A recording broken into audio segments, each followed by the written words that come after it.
However, if my opponent's in like so, one of my first opening gambits is to go forward and take the elbow to the armpit, and I start working at the wrist.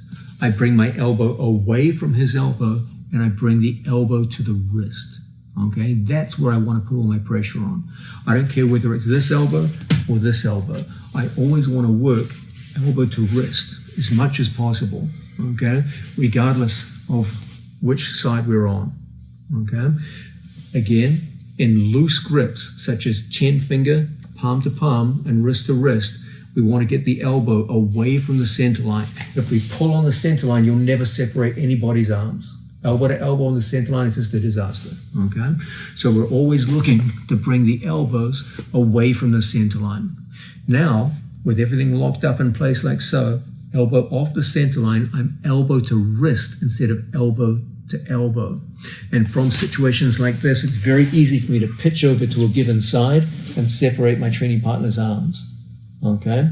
Once we get the separation we're looking for, we never try to break with our elbows over our training partner's wrists. Always we come in 2-on-1.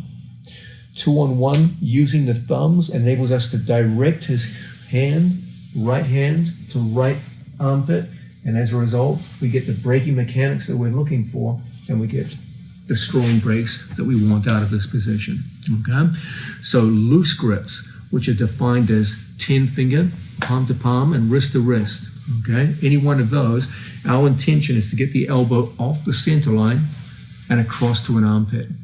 Our intention is to get elbow to wrist instead of elbow to elbow.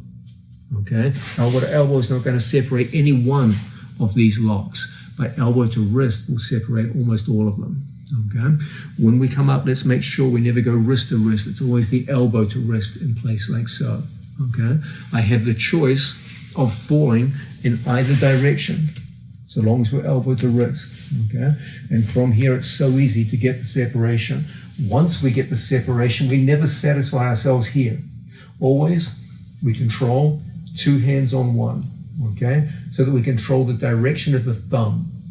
If I hold like so, the thumb is not directed, it's not controlled, and he can turn and start to spin out. So we always want to control our training partner's wrist in like so. When he goes to move away from me, it's so difficult, and you have excellent control over him. And from here, I simply raise the height of the fulcrum, and we get our braking mechanics. Okay?